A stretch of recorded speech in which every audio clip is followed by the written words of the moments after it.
Hi guys, it's Money Africa's podcast here, Money Talks. My name is Oluwatosin Olasende. I'm the founder of Money Africa. Money Africa is a financial literacy platform that leverages on technology to simplify everything about money. Guess who we have in the house today? I am so excited, as you can see. It is the one and only Opeyemi Famakin. So Okoyemi is, how do I describe his work?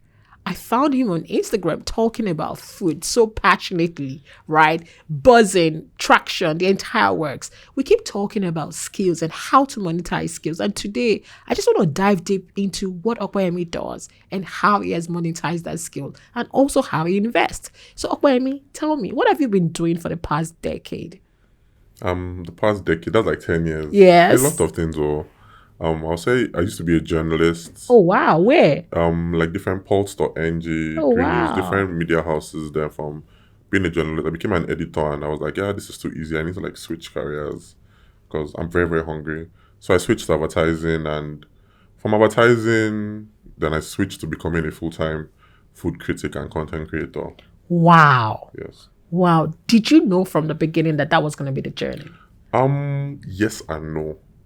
So I always wanted to be a food critic, but I never thought I would be like a full-time food, like just like a hobby thing that, okay, I want to do this. But I didn't know that I would like benefit from it and like be the biggest in Nigeria for now. No. And it will continue. It will continue. Nigeria for now, West Africa next, Africa, and but yeah. It's like you want it, but it's like, who dash monkey? It's like, you want to do it, but who dash monkey? No, but you're doing such a great job. Thank you very much. So tell me more about this. Every time I watch your posts and I watch your videos, it's the hunger. It's one to have a skill. It's another one to aggressively push that skill and monetize it. Do you think there's any past experience that could have come in handy? What are your unique selling points? What sets you apart? There are many things. I'll say the first thing is my knowledge for food. I'm very, very addicted to consuming food content in the sense that I was telling you the other day that every day, at least 2 hours, I spend 2 hours online watching food content. I've seen every food video, every food movie on Netflix. Like every day I binge watch. If I wasn't who I am and someone was dating me and they saw that this guy, like it would be a problem. Wow. Yes, because I binge watch, not to study. It's just I genuinely enjoy watching food content. So I know about food. Then working in journalism taught me how to write very well and communicate, just communicate stuff. Then working in advertising, I think that was like the final, taught me how to strategize. So all these posts that look like cruise, that looks like it's playing, I know exactly what I'm doing and what I'm trying to sell. Like I know how to sell without saying go and buy. Fantastic. And that's it. People hate being sold to. Yeah, so like I can sell you a product and I would not say, like I could just have a bottle of soda and I will not say buy the soda, but I'll just keep on drinking it and I can sell to you without using the words come and buy. So I think that's like a selling point. A lot of young people sometimes come to, I don't know what I want to do. I don't know what the purpose. What I'm hearing from you is no knowledge is lost. Yeah. Everything came together to build this powerful brand that is now here. Like it's all sort of powerful. Hey, God. it all came together. Yeah. So tell me something. Do you think obsession, because you keep talking about, you were binge watching, you were putting in the work. How much work? Let's even know, how much work did you put in? First of all, minus that money, like people say that, okay, this guy is making money now, this and this. And I'm like, you guys have no idea how much money I invested. And when I invested the money, I was not even investing the money to make the money back. Wow. I was just that guy that, would watch these food videos online, eat it, talk about it, just talk about food, go to restaurants, spend my money.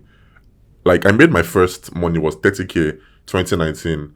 Maggie paid me. I told you the story of, they planned to pay me 200K, but I had no idea that I could make that money. I told them 30,000 naira. Yes, and I've been spending money on restaurants since 2013. Wow. I'm posting about food since 2013. I had no idea that influencers existed. Like there was no, let me blow. I was just that guy. So that is part of the investing my time, investing my money. And I made my first paycheck in 2019. Hold on. You started doing this in 2013. Official. I've been doing this all my life. And then you only made money in 2019. Money that I did not expect. Money that was December. I was shocked that I had to pay to post a video on my page. how much do you charge? I was like, 30K? And they're like, yeah, send your account details. So imagine. So it's like, yes, I invested a lot, but it's just people are seeing the end result now. Who is this guy? Where did he come from? But I'm like, those who know, obviously. I've been there. Yeah, but yeah, so that's... And I think this goes back to what we always preach at Money Africa, that investing is a long-term game. What I'm seeing here is your critical asset, you're your biggest investment. So you invested in personal development and you were aggressive about it. Very, very but it was a long-term play. Imagine from 2013 to 2019 for your first paycheck. that I didn't even expect. Wow. And it's that patience that a lot of people do not have. For example, now, like I said, Africa, that I want to conquer West Africa, and on my own, I'm using my money to go to these African countries. I do not have any sponsor. Wow. And I've been to Ghana, I've been to Benin Republic, I plan to go to Togo, Cameroon, Senegal, and I have like a 3-year plan to like be the biggest food critic in West Africa. And it's going to happen. The journey is starting now, but maybe in 5 years' time, when it happens, they'll be like, this guy just came out of nowhere. But it's like, I'm already doing it. I'm investing. I spent 4 million now. First time I'm saying this. Wow. Ever. I was in Ghana like last month for 2 weeks. I invested 4 million naira of my money. Wow. To go around Ghana to explore Ghanaian dishes. 4 million naira. No sponsor. No nothing. Wow. And I'm about to do this in all the African countries. So when I start making money in 5 years' time, people start saying, who made him the biggest food critic in North Africa? What has he done? And I'm like, you know what? It's fine. Wow. This goes back to it again. You're intentional. Very intentional. It's intentional, and you're your asset class. Okoyemi is that asset class, and you invested in personal development, and you're seeing the fruit show off. So I think the next question I want to ask you now is, how do you then say, oh my gosh, how am I going to price? How do you go about pricing? Because now there are a couple of people out there, they're building content, they're trying to build themselves. They're like, oh my gosh, how do I go about pricing? How do I know what the market rates are? What are the metrics you look at? So when it comes to money, I've said it before that I'm only good at saving, and except saving, I'm bad with money. Not that I spend any, it's just I don't. So how I price is that when too many people are like coming to me, like when there's too much work, man, just increase the price to send them away. That's the way I price. Or when I give you my price and you don't price me, I'm like, I think I'm too cheap. So but technically I'm the highest like paid like food critic in Nigeria. So it's like there's that. But when there are too many jobs coming, I just increase, just maybe add 500K to it, and let's see those who stay. And if I add money to it and one person pays, it means everyone Somebody's else can willing to pay. So that's the way I do it. Fantastic. So demand and supply is what is determining what your price is, and you're also ready to test, because if one person is willing to pay, there might be other people out there in that market willing to pay for that price as well. And also, so it's more of like so when clients come and they plan to do like just come to our restaurant and just like not review, but just let people know that we exist. And when they pay for one post and I do one post, and when they get so much sales, I'm on the retainer of like 5 restaurants. Wow. Because it's like,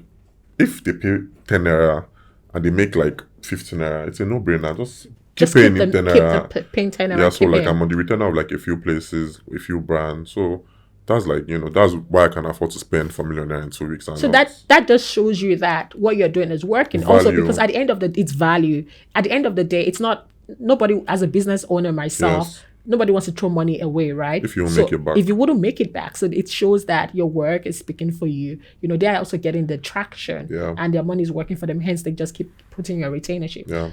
What would you like to say to any other young person out there, or even old people out there watching and saying, I want to start something to build my skill. I want to monetize it. What is your advice for them? Am I the right person? Yes, you are the right person. Are you kidding me? No, so I do not want. I did my numbers. I was doing an estimate of how much you charge per post and trying to see how much per month. And I don't want to go into the numbers because we're on So don't go there. So give me the advice for my people. Just because I'm making the money, okay, I'm very strategic. So it's like,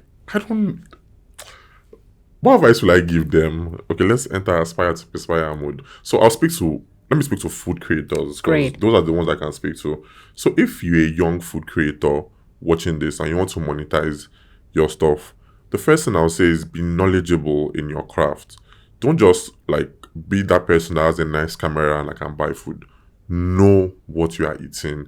Be very knowledgeable in your craft, number one. Number two, be a storyteller. That That is what will set you apart. Don't copy anybody. Don't say because everybody is doing it this way. Don't do what works. Be different. Because if you do what works, you cannot beat me in my game. Like, I have some stuff I'm doing. If you try and copy me, you can't beat me because you get to find a niche in the food space and be a storyteller.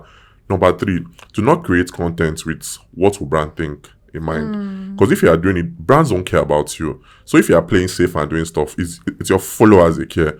So number 3, grow a community. Focus on building a community. Forget about the numbers of likes. Have a loyal following that anything you tell them to do, they will do. And when you can do this, there's more, but these are the 3 key things. If you have these 3 things, let's start again. Brands will chase you. Knowledge, know your craft.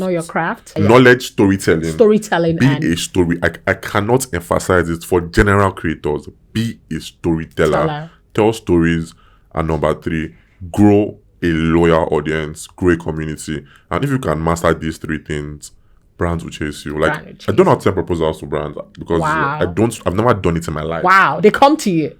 I mean, it's like, who else? Come on, love it. Who else would they go to? Love it. So now imagine you now go after brands. They will start making me dance. I don't like that. I don't like proving myself. I know it's a bad thing. I can make more money, but I believe in okay, you know your craft, you know your shit. Like so it's like, why should I be dancing? Okay, why should we? I'm like, please, like, someone called me yesterday that, we heard that you do restaurant reviews and would like to, like, call you. That I'd like to ask, why should we call you? And I told them, did someone recommend you? Yes. Was he a restaurant owner? Yes. So I like, go and ask the person why. I don't like explaining. I don't like explaining myself. Yeah, you've done the work. So I told them, it could sound proud, but it's like, I don't it's like not pride, actually. It's what it is. It's, you've built the craft up to a point that, you do not have to, explain. It's like Beyonce trying to pitch like herself. Asking Ramsey Noah, why should I put you in this? If you don't want Ramsey Noah, don't get him. Don't be asking him, why should I? Fair. You can audition, but don't be asking me, why should I? Fair. I think that's fair. I think the next question I want to ask you is, what are your your sound investment decisions that you think you've done well, besides investing in yourself, which is a critical asset class? What other things have you invested in that you think was a good decision? I think I'm like a silent, or what is it called? Silent investor in like some food businesses. Oh, nice. Yes, because they were like, be the face. And I'm like, I'd rather not. Because if I'm the face, you get enemies. For example, now on Jazzy Burger now, I reviewed it recently and currently Nigeria hates me. Wow. Couldn't be bothered. But so imagine if I owned a business that my face was there, they will come for that business. So I'm like, it's better if I'm a silent investor and I, I review it as an influencer and, there's no ties. So for now, those ones that they're like struggling, but again, it takes like 3 years for like a food business to break even. And those, so those businesses are up to 3 years. And I want to invest in more. I don't know why. Fantastic. I've not made a dime from those food investments. It's a long, look at how long you waited to make a dime from. I've not made a dime, but there's like this vape pen that I'm investing in and it's like bringing in 7 figures. So that's like, but I do more of saving. Like I save. Like if I choose to get married, the money for my wedding is saved down. Wow. You get, if God forbid any health whatever happens, that will make me like, it is saved. So like I'm big on saving and I hate the fact that I'm saving and the money is just. Well, I don't want to be like those investments now. I don't want to be investing and losing money. I get you. So, and that's why education comes in, because there's a way you can invest. Yeah. There's a way you can invest that you sort of hedge your bets, right? And that is done properly. And then we'll talk more about, investing as a creator and things like that. I really enjoyed this. So what is your worst investment decision? What have you invested in that was stupid or you wasted? I'm very, very, what's it called? Those safe investments, calculated investments. I don't just invest because everybody's doing it. Like crypto. Now when crypto was low and everybody was cashing out, I had the money to cash out. But if I do not genuinely believe in something, you wouldn't do it. So I don't have